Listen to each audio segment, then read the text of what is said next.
What happens when a police officer, sworn to uphold the law, decides to build his career on a foundation of lies? In a tense Charleston courtroom, Officer Kyle Peterson stood tall, delivering a damning testimony against a black woman he'd pulled over for a minor traffic violation. He painted her as aggressive, unhinged, and a criminal. He was confident, believing she was just another faceless defendant the system would chew up and spit out. But he made one catastrophic mistake. He had no idea the woman sitting silently in the defendant's chair, the woman he was trying to send to prison, was Commander Evelyn Reed of the United States Navy, and a decorated operator in its most secretive and lethal Special Forces unit. This isn't just a story of a lie. It's the story of what happens when that lie collides with a lifetime of discipline, honor, and a power the officer couldn't possibly comprehend. The air in Charleston, South Carolina, hung thick and heavy, a typical August night where the humidity felt like a second skin. Commander Evelyn Reed, MD, drove her father's aging but well-loved 1998 Buick LeSabre, the windows down, letting the scent of salt marsh and sweetgrass wash over her. She was on a rare 2-week leave, a brief respite from the sanitized, high-stakes environments of surgical theaters in field hospitals and the bone-rattling pressure of high-altitude, low-opening parachute jumps. Here she wasn't ma'am or commander. She was just Evie, visiting her ailing father at the Roper St. Francis Hospital. The Buick's taillight, a known issue her father kept meaning to fix, chose this exact moment to flicker out. It was all the pretext Officer Kyle Peterson needed. The flashing blue and red lights filled her rearview mirror, stark and aggressive against the dark, tree-lined street. Evelyn felt a familiar tightening in her gut, a feeling wholly separate from the controlled adrenaline of a combat zone. This was a different kind of danger, one more insidious and unpredictable. She pulled over smoothly, turned on the interior light, and placed her hands on the steering wheel at the 10 and 2 positions. She'd been trained for every conceivable scenario, and this, unfortunately, was one of them. Officer Peterson, a man whose 5 years on the force had inflated his sense of authority far beyond his experience, swaggered to her window. His partner, a younger, more nervous officer named David Miller, hung back by the passenger side. "License and registration," Peterson barked, his flashlight beam dancing across her face, intentionally dazzling her. Evelyn didn't flinch. She moved with deliberate, economic slowness, retrieving the documents from the glove compartment. She handed them over. "The registration is in my father's name, Arthur Reed. I'm his daughter, Evelyn. I'm visiting him in the hospital." Her voice was calm, measured, betraying no emotion. Peterson glanced at the papers, then back at her. His eyes scanned the car's worn interior, the cracked dashboard, the faded upholstery. He saw a black woman in an old car in a predominantly white neighborhood late at night. The equation in his head was simple, and it was wrong. "Ma'am, do you know why I pulled you over?" "I have a suspicion it might be the passenger side taillight. My father's been meaning to get it fixed," she replied. "A suspicion, huh?" Peterson smirked. "You also rolled through that stop sign back there. Seemed like you were in a real hurry to get out of this neighborhood." Evelyn knew she hadn't. She had come to a complete stop, her muscle memory from countless hours of tactical driving training, making it an unconscious, automatic action. This was the first flag. He was creating a narrative. "With all due respect, officer, I'm certain I made a complete stop," she stated, her tone still level. Peterson's smirk vanished, replaced by a hard mask of annoyance. He hated it when they talked back, especially when they were so calm about it. It felt like a challenge to his authority. "Are you calling me a liar, ma'am?" he asked, leaning in closer, his voice dropping. "I'm stating my recollection of events," Evelyn said, her gaze unwavering. She could see his trigger finger tapping on his holster. She could read his body language, the slight forward lean, the tensing of his jaw. He was looking for a reason to escalate. She was determined not to give him one. "I smell marijuana," Peterson suddenly announced, sniffing the air theatrically. There was no smell. The only scent was the humid night air and the faint, clean smell of the hospital soap on her hands. This was the second flag, a classic, baseless claim to justify a search. "There is no marijuana in this vehicle, officer," she said. "I'm going to need you to step out of the car, ma'am." His voice now held a triumphant edge. He had his justification. Evelyn paused for a fraction of a second, running calculations. Complying was the path of least resistance, but it was also a concession to a lie. However, refusing would escalate the situation with an agitated officer who was clearly on a power trip. She chose de-escalation. "Okay," she said, unlocking the door and stepping out slowly, keeping her hands visible. "Pop the trunk," Peterson commanded. "Officer, you do not have my consent to search my vehicle or my person," Evelyn stated clearly and firmly, remembering the legal advice drilled into her and her teammates by the Navy's Judge Advocate General's JAG Corps. "Am I being detained or am I free to go?" Peterson's face flushed a deep red. The challenge, so calmly delivered, was more than he could stomach. He saw it as blatant defiance from someone he had already judged. "You're being detained for a traffic investigation," he snapped. He turned to his partner. "Miller, watch her." Peterson proceeded to search the car without consent. He tore through the glove compartment, rifled under the seats, his movements jerky and angry. He found nothing.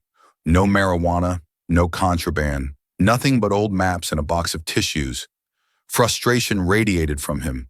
He had committed to this path and was coming up empty. He moved to the trunk. It was empty save for a small duffel bag. Evelyn's bag. Inside were her running shoes, a medical textbook, Gray's Anatomy for Students, and a toiletries kit. Nothing.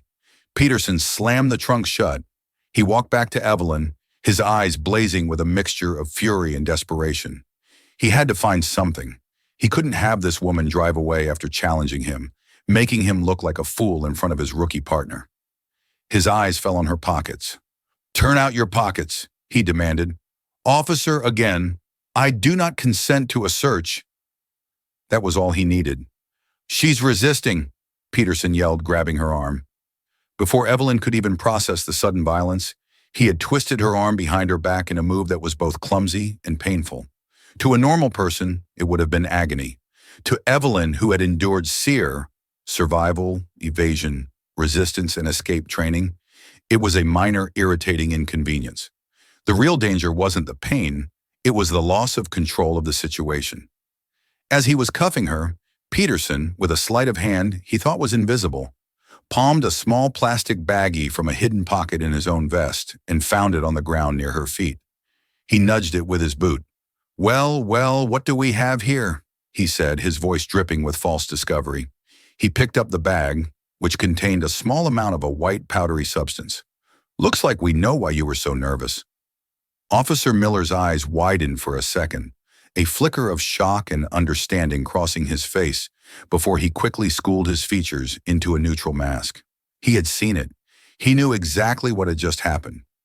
Evelyn watched the entire charade, a cold, still fury building inside her. It was a perfect, sickeningly executed frame-up. She didn't struggle. She didn't scream or protest. Her training took over. Observe, document, survive the immediate threat. The fight would come later, in a different arena. "You are under arrest for possession of a controlled substance and resisting arrest," Peterson snarled, yanking the cuffs tight. As he pushed her towards his patrol car, he leaned in and whispered, his breath hot and sour, "You should have just kept your mouth shut." Sitting in the back of the police car, the smell of cheap air freshener and old sweat filling her nostrils, Evelyn Reed looked out the window at the passing city lights. She wasn't a civilian in trouble. She was a warrior behind enemy lines. The rules of engagement had just been set, and Officer Kyle Peterson had no earthly idea the war he had just declared. The central booking facility of the Charleston Police Department was a monument to institutional apathy. The air was stale with the smell of disinfectant and despair. Fluorescent lights hummed a monotonous, soul-draining tune. For Evelyn, the transition from the humid night to this sterile, cold environment was jarring. She was processed not as a person, but as a case file. Her photo was taken, her fingerprints were inked, and her single possession, the duffel bag from the car, was inventoried and sealed. Throughout the process, she remained a pillar of composure. The booking officers, accustomed to a spectrum of reactions from hysterical sobbing to drunken rage, were unnerved by her silence. They mistook her discipline for shock or guilt. "First time in the system, huh?" one of the older sergeants remarked as he led her to a holding cell. "Don't worry, you'll get used to it." Evelyn didn't reply. She simply stepped into the concrete and steel box, the heavy door clanging shut behind her with a sound of grim finality. The cell contained a metal bench and a toilet. She sat, not on the bench, but on the floor, leaning against the cold wall. She closed her eyes and began to regulate her breathing, a technique she'd mastered for controlling her heart rate under extreme duress. Whether it was patching a bleeding artery under fire or waiting for an extraction in hostile territory. This was a different kind of hostile territory. There were no bullets, but there were careers, reputations, and lives on the line. Officer Peterson's report would be a work of fiction, a narrative designed to secure a conviction and justify his actions. He had called her aggressive, so she had been calm. He had claimed she resisted, so she had submitted physically without conceding verbally. She had left no hooks for his story to latch on to, save for the planted evidence itself. Her one phone call was a choice. She could call her commanding officer, Admiral William Hackett at NavSpec Warcom. The full, terrifying weight of the U.S. military would descend upon the Charleston PD within hours. The NCIS would be crawling all over Peterson's life before sunrise. But that was the nuclear option. It would bring a media firestorm, compromise her operational security, and draw unwanted attention to her unit and her work. Her life was one of quiet professionalism in the shadows. This was a personal violation, and her first instinct was to handle it through the prescribed channels, to trust the civilian system she had sworn an oath to protect. It was a test of her faith in the very country she served. So she made a different call. She found a listing for a local, well-regarded defense attorney, Benjamin Carter. His ad promised aggressive representation for the wrongly accused. Ben Carter arrived a few hours later, looking tired. He was a man in his late 40s, his suit slightly rumpled, his eyes carrying the weary cynicism of someone who had spent 2 decades watching the justice system grind people down. He sat across from Evelyn in a small, sterile interview room. He scanned the initial police report. "Officer Peterson. Yeah, I know him. He's got a reputation. Thinks he's a hot shot, a few complaints for excessive force, but nothing's ever stuck." Ben looked at Evelyn. He saw a well-spoken, composed black woman facing a felony drug charge. He'd seen this story 100 times. Good person, wrong place, wrong time, meets a cop with an axe to grind. The odds were long. It was her word against 2 officers of the law. "Listen, Ms. Reed," Ben began, his tone gentle but pragmatic. "This is a tough one. Officer Peterson is alleging he pulled you over for a moving violation, smelled marijuana, and found a baggie of what they're saying is cocaine near your person after you became uncooperative and physically resistant. His partner, Officer Miller, is backing his story. It's a classic, he said, they said. And in this city, the judge and jury usually side with they said." Evelyn listened, her expression unreadable. "Every word of his report, except for the fact that he pulled me over, is a fabrication, Mr. Carter. He planted the evidence." "I believe you," Ben said, and he genuinely did. But belief and proof were 2 different countries. The problem is proving it. They're body cameras. Peterson will claim the key moments happened just out of frame. He'll say you dropped it, and he only saw it after the fact. It's a well-worn script. He leaned forward. "The DA's office will likely offer you a deal. Plead guilty to a lesser misdemeanor, maybe possession of paraphernalia. You'll get probation, a fine, maybe some community service. You avoid jail time, but you'll have a record." Evelyn's eyes, which had been fixed on the table, lifted to meet his. The intensity in her gaze made Ben sit up a little straighter. "I will not be pleading guilty to something I did not do," she said. Each word was delivered with the precision of a scalpel. "I will not have a criminal record. We are going to fight this." Ben sighed. He admired her conviction, but he also worried for her. She didn't understand the storm she was about to walk into. "Okay, if we fight, we go to trial. You need to understand what that means. They will put you on the stand, and the prosecutor will try to tear you apart. They will dig into your life, your background, looking for anything they can use to paint you as an unreliable person, a drug user, anything to make the jury doubt you. Let them dig, Evelyn said, a flicker of something cold and hard in her eyes. They won't find anything. And your job? Ben asked. What do you do for a living? We'll need to establish your character. A stable job helps. Evelyn paused. This was the critical juncture. I'm a doctor, she said, choosing her words carefully. It was the truth, just not the whole truth. Ben's eyebrows shot up. This was good. A doctor? Okay, that's excellent. A physician. Where do you practice? We can get testimony from your colleagues, your employer. A doctor from... I'm currently employed by the federal government, she replied, keeping it vague. To say Department of Defense or U.S. Navy would open a door she wasn't ready to open yet. She wanted to see if the system could work on its own merits, for a citizen named Evelyn Reed, not for a commander in special operations. Ben scribbled on his notepad. Okay, federal employee, a physician, that's a strong character reference.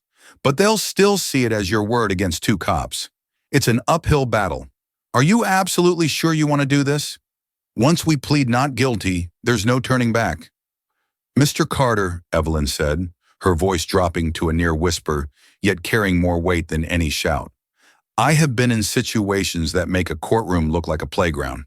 I do not back down from a fight when I am in the right. I will not start now. For the first time, Ben Carter felt a chill run down his spine. This was not the frightened, wrongly accused woman he had assumed she was.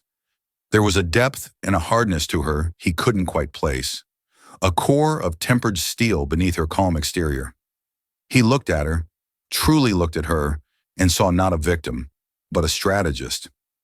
All right, Dr. Reed, he said, a new energy in his voice. Let's go to war. As he left the facility, Ben Carter felt a strange sense of excitement mixed with dread. He had a feeling that the case of Evelyn Reed versus the state of South Carolina was going to be anything but ordinary. He just had no idea how extraordinary it would truly be. The Honorable Judge Annabelle Thompson presided over courtroom 4B of the Charleston County Courthouse.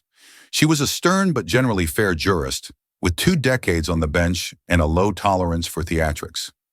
To her, the case on the docket, State versus Reed, 25 CR 914, looked depressingly routine. A felony possession charge, a resisting arrest add-on. She'd seen a dozen like it before lunch. Assistant District Attorney Sarah Jennings, young, ambitious, and with a conviction rate she polished like a trophy, presented the state's case with crisp efficiency. She saw this as a straightforward win, a chance to put another felony conviction on the board and reinforce the narrative that the police were the city's valiant guardians. The courtroom was sparsely populated, a few bored-looking law students, a couple of family members for other cases. Evelyn sat beside Ben Carter, her posture perfect, her dark suit immaculate. She looked less like a defendant and more like a visiting attorney. She was a picture of serenity, a calm island in a sea of procedural jargon and rising tension. The state calls Officer Kyle Peterson to the stand, Jennings announced. Peterson strode to the witness box with a practiced confidence. He wore his dress uniform, medals gleaming under the courtroom lights. He looked the part of a model police officer. He took the oath, placed his hand on the Bible, and swore to tell the truth, the whole truth, and nothing but the truth. Evelyn watched him, her heart rate as steady as a metronome. This was the moment a man would perjure himself for the sake of his ego. Jennings began her direct examination, leading Peterson through the events of that August night. Her questions were softballs, designed to let him construct his narrative for the jury. Officer Peterson, could you please describe the defendant's demeanor when you initiated the traffic stop? She was immediately confrontational, ma'am, Peterson said, his voice full of feigned sincerity as he looked toward the jury. Hostile. I've been doing this for 5 years, and you learn to recognize the signs. Shifty eyes, tense posture. She was very argumentative about why I pulled her over. Ben Carter scribbled a note. Confrontational? Hostile? He glanced at Evelyn, who hadn't moved a muscle. Jennings continued. And what happened that led you to ask her to step out of the vehicle? Based on her agitated state and the furtive movements I observed, I became concerned for my safety. Then I detected the strong odor of burnt marijuana emanating from the vehicle, Peterson stated, his voice ringing with authority. And did the defendant consent to a search of her vehicle? No, ma'am, she refused. She became even more belligerent. At that point, given the totality of the circumstances, the traffic violations, the smell of narcotics, her aggressive behavior, I had probable cause to conduct a search for officer safety and to investigate the narcotics violation. He was weaving a tapestry of lies, each thread carefully chosen from the police procedural handbook. He knew the buzzwords: officer safety, totality of the circumstances, furtive movements. And what happened next, officer? Jennings prompted. As I was conducting a pat-down for weapons, which she resisted, a small baggie containing a white powdery substance fell from her waistband to the ground. She clearly tried to discard it when she realized I was going to find it. This was the centerpiece of the lie, the most damning and the most fictional part of his testimony. And what did you do then? I secured the evidence and placed the defendant under arrest. She continued to resist, and I had to use a standard armbar technique to gain compliance and apply the handcuffs. My partner, Officer Miller, was present the entire time and witnessed these events. He finished his testimony and sat back, looking at the jury with an expression that said, "See, it's an open and shut case." Now it was Ben Carter's turn. He approached the witness stand, his mind racing. He had to poke holes in this story, make the jury see the inconsistencies. "Officer Peterson," Ben began, his tone conversational. "You've been an officer for 5 years, you said?" 5 years this past May, Peterson confirmed proudly. "And in those 5 years, how many internal affairs complaints have been filed against you for, let's say, overenthusiastic conduct?" "Objection," Jennings shouted, leaping to her feet. "Relevance?" "Sustained," Judge Thompson said, her voice sharp. "Mr. Carter, stick to the facts of this case." Ben nodded. "My apologies, Your Honor." He turned back to Peterson. "Officer, you stated you smelled a strong odor of burnt marijuana. Yet the vehicle inventory report, which you signed, shows no marijuana, no pipe, no rolling papers, no bong, no residue of any kind was found in the car. Not a single trace. How do you account for that?" Peterson didn't miss a beat. "She could have smoked it and tossed the evidence before I got to her. It happens all the time." "So she had time to throw away a joint or a pipe, but not a bag of cocaine? Does that seem logical to you?" "Criminals aren't always logical," Peterson countered with a shrug. Ben pressed on. "You mentioned my client was hostile and aggressive. Can you describe a specific action she took that was aggressive before you put your hands on her?"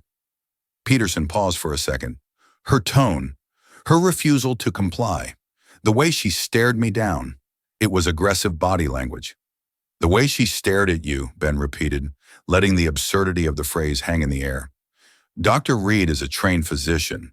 Is it possible that what you interpreted as hostility was in fact simply a calm person who was not intimidated by you?" "Objection!" Jennings cried out. "Counsel is testifying." "Sustained. Rephrase, Mr. Carter." Ben walked back to the defense table, picked up the clear evidence bag containing the small baggie, and held it up. "Officer Peterson, your report and your testimony today state that this baggie fell from the defendant's waistband. Your partner, Officer Miller, was right there. Did he also see it fall?" "Yes, he did," Peterson said, his jaw tightening slightly. He knew his partner's testimony had to match his perfectly. "In your body camera, does the footage clearly show the baggie falling from my client's person?" "My body camera captured the interaction, but the angle, when I moved in to restrain her, my arm blocked the camera's view of her waist for a second. That's when it fell. But you can see it on the ground right after." "How convenient," Ben muttered, just loud enough for the jury to hear. "Objection?" "Sustained, Mr. Carter. I am warning you," Judge Thompson said, her eyes flashing with anger. Ben spent another 20 minutes grilling Peterson, but the officer was a rock. He had rehearsed his lies. He deflected, generalized, and fell back on his training and experience. He and his partner had gotten their story straight. By the time Ben Carter sat down, he had scored some minor points, but he hadn't landed a knockout blow. The jury still saw a decorated police officer versus an accused felon. The prosecution then called Officer David Miller. The younger officer walked to the stand, avoiding eye contact with Evelyn. He repeated Peterson's story, almost word for word. He talked about the rolling stop, the smell of marijuana, Evelyn's uncooperative nature, and the baggie falling to the ground. But under Ben's cross-examination, Miller was less composed. His answers were clipped. His eyes darted around the room. "Officer Miller," Ben asked, his voice softer now, more probing, "you saw the bag fall from her waistband with your own eyes?" "Yes, sir," Miller said, licking his lips. "You're sure? You weren't looking somewhere else? At your partner, perhaps? At the ground?" I saw it," Miller stammered, his confidence wavering for just a moment. Ben saw the crack, but it was tiny, not enough. He had nothing concrete to break the story. The prosecution rested its case. A heavy silence fell over the courtroom. Ben Carter felt a knot of dread in his stomach. The system was working exactly as he'd feared it would. The lie was winning. He turned to Evelyn. "It's your word against theirs. Putting you on the stand is a huge risk. Jennings will be merciless." Evelyn looked past him, her gaze fixed on Officer Peterson, who was now sitting smugly behind the prosecutor's table. "I understand the risk," she said, her voice a low, steady hum. "Put me on the stand." The air in the courtroom crackled with anticipation as Ben Carter announced, "The defense calls Dr. Evelyn Reed to the stand." A murmur went through the gallery. Evelyn rose with a quiet grace that seemed to command the space. She walked to the witness stand, her steps measured and confident. She wore no jewelry, just the simple, well-tailored navy blue suit. Her natural hair was pulled back in a neat, professional bun. As she passed the prosecution's table, her eyes met Officer Peterson's for a fleeting second. His smug expression faltered, replaced by a flicker of unease at her unshakable composure. She took the oath, her voice clear and steady, filling the room. "I do." Ben began his direct examination, his strategy twofold. First, establish her unimpeachable character, and second, let her tell her truth in her own powerful, precise words. "Dr. Reed, could you please tell the jury a little about yourself? Where did you grow up?" "I grew up in a small town in Georgia. My father was a high school history teacher, my mother a nurse." "And your education? Could you walk us through that?" "I attended Stanford University on a full scholarship, where I majored in human biology. After that, I attended the Johns Hopkins School of Medicine, again on scholarship, specializing in trauma surgery." Ben could see the jury's expressions shifting. The stereotype of a common street criminal was evaporating with every word she spoke. A doctor from Stanford and Johns Hopkins was not their typical defendant. "So you are a medical doctor, a surgeon to be precise?" Ben asked. "Yes, that is correct." "And where are you currently employed, doctor?" "I am an active duty officer in the United States Navy," Evelyn stated calmly. The room, which had been quiet, became utterly still. You could hear the gentle hum of the building's air conditioning. Judge Thompson leaned forward slightly. Ada Jennings, who had been looking down at her notes, snapped her head up, her eyes wide with surprise. Officer Peterson's face went pale. Ben let the statement hang in the air for a moment before continuing. "And what is your current rank?" "I am a commander." Ben walked back to the defense table. "Commander, let's be clear for the jury. In the Navy, a commander is a senior officer rank, equivalent to a lieutenant colonel in the Army, correct?" "Yes, that is correct." "Commander Reed," Ben said, his voice resonating with newfound gravity, "please, in your own words, tell the jury what happened on the night of August 11th. Evelyn turned her body slightly to face the jury directly. She recounted the events of the traffic stop with chilling precision. She didn't embellish or editorialize. She spoke like she was dictating a medical chart, just the facts, delivered with cold, irrefutable clarity. She described making a full stop. She described Officer Peterson's immediate hostility. She calmly explained her refusal to consent to a search as an assertion of her constitutional rights. "Officer Peterson claimed he smelled marijuana," she said, her voice level. "I can state with medical and factual certainty that there were no illegal substances in the vehicle or on my person. I have never used illegal drugs in my life. My career would not allow it." She then described the climax of the encounter. After searching the vehicle and finding nothing, Officer Peterson appeared agitated. He ordered me to turn out my pockets. I again stated that I did not consent to a search. He then grabbed my arm and, in the process of handcuffing me, he produced a small baggie from his person and dropped it on the ground, subsequently claiming it was mine. Her delivery was so factual, so devoid of theatrical emotion, that it carried an immense weight of truth. She wasn't pleading or crying. She was delivering a report, an after-action report. When Ben finished his questioning, the atmosphere in the room had fundamentally changed. The narrative had been shattered. Now it was Ada Jennings's turn to cross-examine, and she was visibly flustered. Her entire case had been built on the premise that Evelyn Reed was a nobody. Jennings approached the stand, attempting to regain her footing. She decided to attack this new information, to paint it as irrelevant or, even better, a sign of arrogance. "Commander Reed," Jennings began, emphasizing the title with a sarcastic edge. "Quite an impressive resume. Stanford, Johns Hopkins, U.S. Navy. With a background like that, you must think you're above the law, don't you?" "Objection," Ben called out. "Argumentative." "Sustained," the judge agreed. "Ms. Jennings, get to a question." Jennings regrouped. "You say you're a doctor in the Navy. What exactly do you do? Sit in a cushy office at the Charleston Naval Hospital writing prescriptions?" Evelyn's eyes narrowed almost imperceptibly. "No, ma'am, that is not what I do." "Well then, enlighten us," Jennings said with a condescending smile. "Where do you practice your medicine, Commander?" "My primary duty stations are Naval Amphibious Base Coronado in California and the John C. Stennis Space Center in Mississippi." The answer was so specific and unexpected it confused Jennings. "Coronado? Stennis? What kind of doctor splits their time between a Navy base and a NASA facility?" Evelyn paused, and for the first time, she looked directly at Judge Thompson, as if seeking permission. "Your Honor, my full billet and operational history are classified, but given the circumstances, I can state my unit." Judge Thompson, now completely engrossed, nodded slowly. "Proceed, Commander." Evelyn turned her gaze back to the stunned prosecutor. "I am the lead combat physician and trauma surgeon for the United States Naval Special Warfare Development Group." The name meant nothing to most people in the room. Ben Carter himself looked confused, but one person in the courtroom knew exactly what it meant. A law student in the back row, a veteran of the Marine Corps, gasped audibly. Jennings, oblivious, pressed on.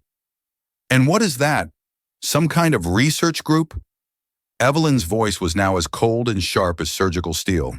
"The public knows it by its former name, ma'am. SEAL Team 6. Silence. A profound, echoing, absolute silence fell over the courtroom. The jury stared, mouths agape. Ben Carter's jaw literally dropped as he finally understood the source of his client's iron will. Ada Jennings's face went from pink to white, the blood draining from it as the catastrophic reality of her situation crashed down upon her. She wasn't prosecuting a doctor. She was prosecuting one of the most highly trained, rigorously vetted, and elite special operators in the entire U.S. military. A woman who had likely operated in secret, under unimaginable pressure, in the most dangerous places on Earth. Judge Thompson leaned back in her chair, her eyes wide. She looked from the stoic, formidable woman on the stand to the now trembling Officer Kyle Peterson. Peterson looked like he had been poleaxed. His fabricated story of a hostile, uncooperative woman suddenly seemed not just like a lie, but like a pathetic, suicidal fantasy. The idea that this woman, this warrior, would need to be subdued by a clumsy armbar was laughable. The notion that she would be involved in a petty drug crime was an absurdity of cosmic proportions. In that moment, everyone in the room knew. They knew who was telling the truth. Jennings stood frozen for a few seconds before stammering, I have no further questions, Your Honor."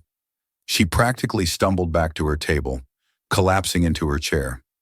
Judge Thompson stared at Peterson for a long, hard moment, her expression one of utter contempt. She then turned to the jury. "Ladies and gentlemen of the jury, we will be taking an immediate recess. The jury will be escorted to the jury room. Do not discuss the case." She slammed her gavel down, the sound echoing the finality of a gunshot. "Court is in recess." As Evelyn stepped down from the stand, Ben Carter approached her, his face a mask of awe and disbelief. SEAL Team 6? You're a member of DevGru? Why in God's name didn't you tell me? Evelyn looked at him, a hint of weariness in her eyes. Because, Mr. Carter, she said softly, I wanted to believe that in this country, you didn't have to be a Navy SEAL to get justice. I wanted to believe that just being an innocent citizen was enough. The recess bell might as well have been a fire alarm. The moment Judge Thompson left the bench, the courtroom erupted into controlled chaos. Ada Sarah Jennings, pale and shaking, immediately huddled with the district attorney, who had been summoned from his office and looked apoplectic. Ben Carter was on his phone, his voice low but urgent, and Officer Kyle Peterson sat frozen at the prosecution table, the swagger gone, replaced by the rigid terror of a man watching his life crumble in real time. Ben's call was to a number Evelyn had provided him that morning, just in case. Yes, I need to speak with the Public Affairs Office for Naval Special Warfare Command, Ben said. He was quickly patched through to a commander, then a captain, and within 10 minutes he was on the line with a voice that radiated pure authority. This is Admiral William Hackett. To whom am I speaking? Admiral, Ben said, his heart pounding. My name is Benjamin Carter. I'm a civilian attorney in Charleston, South Carolina. I represent Commander Evelyn Reed. There was a pause on the other end of the line. Is Commander Reed all right? Hackett's voice was sharp, laced with immediate concern. She is physically unharmed, Admiral, but she has been arrested and is currently on trial based on what I can now unequivocally state are falsified charges by a member of the Charleston Police Department. The silence that followed was more menacing than any shout. Mr. Carter, Admiral Hackett said, his voice now dangerously calm, I want you to give me the name of the arresting officer, the prosecutor, and the presiding judge. A team from the JAG Corps and the NCIS will be on the first available flight out of Norfolk. You have the full and undivided attention of the Department of the Navy. Do you understand me? Yes, Admiral. Loud and clear. While Ben was setting the military wheels of justice in motion, Judge Annabelle Thompson was in her chambers, her face a thunderous mask. She summoned both Jennings and Ben Carter. Ms. Jennings, the judge began, her voice barely above a whisper but carrying the force of a gale. I have been on this bench for 22 years. I have seen incompetence, I have seen laziness, and I have seen malice. But I have never in my entire career witnessed a prosecution so potentially catastrophic and ill-conceived. You brought a case against a decorated senior officer in a Tier 1 Special Missions unit based on the flimsy, uncorroborated testimony of a patrolman with a history of complaints. Jennings could only stammer. Your Honor, we had no idea. That's the point, Judge Thompson roared, slamming her hand on her desk. You didn't do your due diligence. You took the word of a beat cop over a citizen with a spotless record because it was easy. You saw a black woman and an old car, and you filled in the blanks with your own prejudice. You didn't see a doctor, a Stanford graduate, a national hero. You saw a stereotype. She turned her furious gaze to Ben. And you, Mr. Carter, letting your client get this far without informing the court of her status, it's borderline theatrical. With all due respect, Your Honor, Ben countered, his confidence bolstered by his call with the Admiral. My client wished to see if the system would afford her the same presumption of innocence it would any other citizen. The answer to that question appears to be a resounding no. Her identity isn't what makes her innocent. The facts do. Her identity is simply what made everyone finally listen. Judge Thompson deflated slightly, the truth of his words hitting home. She knew he was right. She looked at Jennings. The case against Commander Reed is dismissed, with extreme prejudice. That means you cannot refile these charges, ever. But Your Honor, Jennings started. This is not a negotiation, Counselor. This is an order. Now get out of my chambers. Jennings scurried out. Judge Thompson sighed, looking at Ben. Mr. Carter, please convey my deepest apologies to Commander Reed. What happened to her in my city is a disgrace. The news hit the Charleston PD like a bomb. The police chief, a political appointee named Michael O'Connell, was suddenly fielding calls from the mayor, the U.S. Attorney's Office, and, most terrifyingly, the Department of the Navy. The story leaked to the press with astonishing speed. The local paper, the Post and Courier, had a headline on their website within an hour. Drug charges dismissed against Navy SEAL commander, CPD officers' conduct questioned. By nightfall, it was a national story on CNN and Fox News. The narrative was irresistible. A decorated female hero from an elite unit, a black woman of incredible accomplishment, framed by a rogue white cop. The karma for Officer Peterson began its descent, and it was swift and brutal. Chief O'Connell immediately placed him on administrative leave and launched an internal affairs investigation. But this wasn't a normal IA probe. The NCIS agents who arrived from Virginia were not interested in departmental politics. They were federal investigators with a mandate to protect military personnel. They went straight for the weakest link. Officer David Miller. Two NCIS agents, a man and a woman in sharp civilian suits, sat across from Miller in a sterile interrogation room. They didn't threaten him. They didn't raise their voices. They simply laid out his future for him. "Officer Miller," the male agent began, "you have two doors in front of you. Behind door number 1, you continue to support Officer Peterson's story. In that case, you will be charged as an accessory to perjury, obstruction of justice, and conspiracy to violate a U.S. Navy officer's civil rights. Those are federal charges. You will lose your job, your pension, and you will almost certainly serve time in a federal prison. Your partner, a man who threw his career away over a traffic stop, will not be in there to protect you." The agent paused, letting the words sink in. "Behind door number 2, you tell us the truth, the whole truth. You become a cooperating witness for the U.S. Attorney's Office. You may still lose your job, but you will likely avoid prison. You get to salvage some piece of your life." David Miller, who had been sweating since he entered the room, began to crumble. His loyalty to his arrogant, reckless partner evaporated in the face of his own ruin. He thought of his wife, his 2 young kids. He started to cry, silent tears streaming down his face. "He planted it," Miller whispered, the words tumbling out in a rush. "He was so angry she challenged him. He couldn't stand it. He had the baggie in his vest. I saw him palm it. He pushed her against the car and dropped it on the ground. I knew it was wrong, but I was scared. He's my training officer. I just went along with it." The confession was a dam breaking. He gave them everything: the fabricated smell of marijuana, the lies about her being aggressive, the conspiracy to create a false narrative for the reports in the trial. With Miller's sworn confession, the case against Kyle Peterson was sealed. Later that evening, as Peterson sat at home, frantically calling a union lawyer who wasn't returning his calls, there was a knock on his door. It wasn't his partner. It was 2 Charleston police detectives and 2 NCIS agents. "Kyle Peterson," one of the detectives said, his voice flat and devoid of any brotherly camaraderie. "You are under arrest for perjury, filing a false police report, and obstruction of justice. Please place your hands behind your back."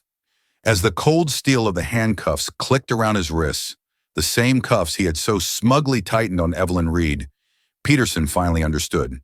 He hadn't just arrested a random woman. He had assaulted the United States Navy. And the Navy was now hitting back with the full force of the law. The hard karma he had set in motion had finally come home. The trial of former police officer Kyle Peterson became the most closely watched legal proceeding in Charleston's recent history. It was no longer a local story. It was a national referendum on police accountability, racial bias, and the integrity of the justice system. The U.S. Department of Justice took over the prosecution, filing federal charges for deprivation of civil rights under color of law, a charge that carried a hefty prison sentence. The courtroom was packed every day.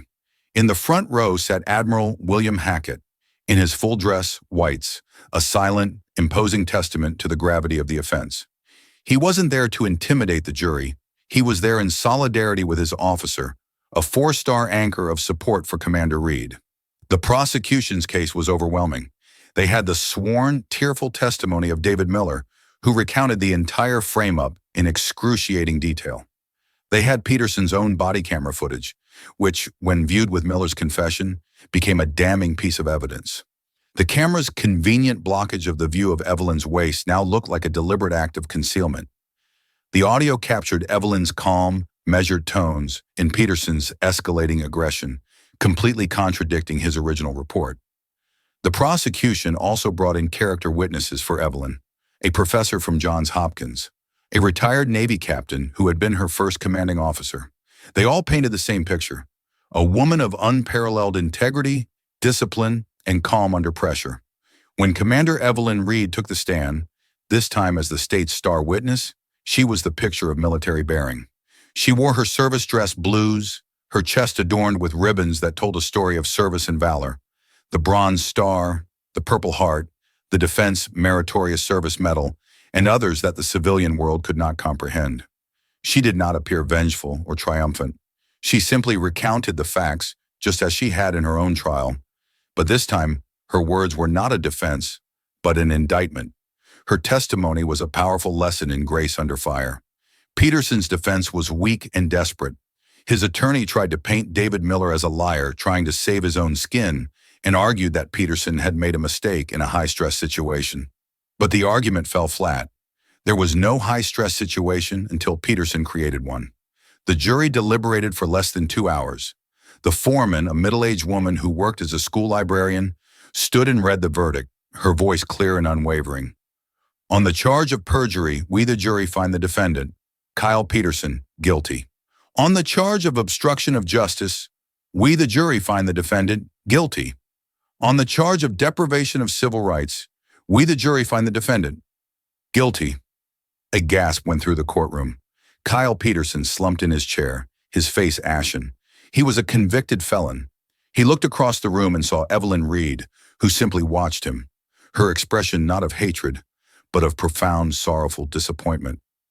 At the sentencing hearing a month later, the judge made an example of him. "Mr. Peterson, you did not just break the law," the judge said, his voice ringing with contempt. "You desecrated the oath you took. You wielded the shield of public trust as a weapon against an innocent citizen. You were so blinded by your own arrogance and prejudice that you failed to see the remarkable human being standing before you. You saw a target, not a hero. The damage you have done extends far beyond Commander Reed. You have damaged the trust between the community and the police, a trust that is already so fragile. There must be a consequence, a hard consequence." Kyle Peterson was sentenced to 10 years in federal prison, with no possibility of parole for the first 7. The sentence was a shockwave, sending a clear message to law enforcement across the region. No one is above the law. The karma didn't stop there. Police Chief Michael O'Connell was forced to resign in disgrace. The Charleston Police Department was placed under a federal consent decree, forcing systemic reforms on training, use of force, and internal affairs, overseen by the Department of Justice. David Miller was dismissed from the force and received 2 years of probation for his cooperation, a pariah in the law enforcement community, but a free man who could rebuild his life. A few weeks later, a small, formal ceremony was held at Joint Base Charleston. The new chief of police and the mayor of Charleston stood before Commander Evelyn Reed. In front of her father, whose health had improved, and Admiral Hackett, they offered a formal public apology on behalf of the city. "Commander Reed," the mayor said, his voice thick with emotion, "there are no words to truly apologize for what our city put you through. You represent the very best of this nation, and we treated you with the very worst of our failings. We are profoundly sorry." Evelyn accepted the apology with a simple, dignified nod. She sought no financial settlement, no further retribution. Justice had been served. The system, though it had failed her spectacularly at first, had ultimately been forced to correct itself. Her faith, while tested to its absolute limit, was not entirely broken. The final scene of the story wasn't in a courtroom or a mayor's office. It was 6 months later, in the roaring belly of a C-17 Globemaster, flying over a dark, undisclosed ocean. Commander Evelyn Reed, dressed in sterile blue scrubs under her tactical gear, was checking medical kits with her team. The men around her, some of the most formidable soldiers in the world, treated her with a mixture of profound respect and easy camaraderie. The jump light turned red. The ramp began to lower, revealing a black, star-dusted sky. Evelyn pulled on her helmet and oxygen mask, her eyes scanning her team, her patience. The chaos of Charleston felt a world away. She had faced down injustice at home and was now flying back toward danger abroad. She had been tested in 2 different kinds of war zones and had emerged victorious from both. She was Commander Evelyn Reed. She was a healer, She was a warrior, and her honor, forged in the crucible of service and integrity, remained untarnished. The story of Commander Evelyn Reed and Officer Kyle Peterson is a stark and powerful reminder that justice, while not always swift, can be absolute. It's a testament to the fact that integrity and discipline are their own forms of power, and that the truth, no matter how deeply buried by lies, will eventually find its way to the light. It also highlights the courage it takes to trust a flawed system and the accountability that must follow when that trust is broken. The hard karma that found Kyle Peterson wasn't magic. It was a direct consequence of his own actions, a reckoning he brought upon himself when he underestimated the quiet strength of the woman he chose to victimize. If this story of profound injustice and ultimate vindication moved you, please show your support by hitting that like button and sharing this video with someone who needs to see that accountability is possible. Don't forget to subscribe to the channel and ring the notification bell for more incredible true stories of karma and justice. And please leave a comment below with your thoughts on this case. What part of Commander Reed's story resonated with you the most? We want to hear from you. Thank you for listening.